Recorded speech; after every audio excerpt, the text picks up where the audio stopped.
టిల్లుగానికి మతి మొత్తం చెడినట్టుంది.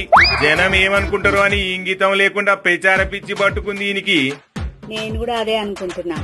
ఓ పేదింటి ఆడబిడ్డ పెళ్లికి వెళ్తే పోయింది, అది మంచిదే. అయితే కవిత విషయంలో ఏం చేసిండో మర్చిపోయిండు.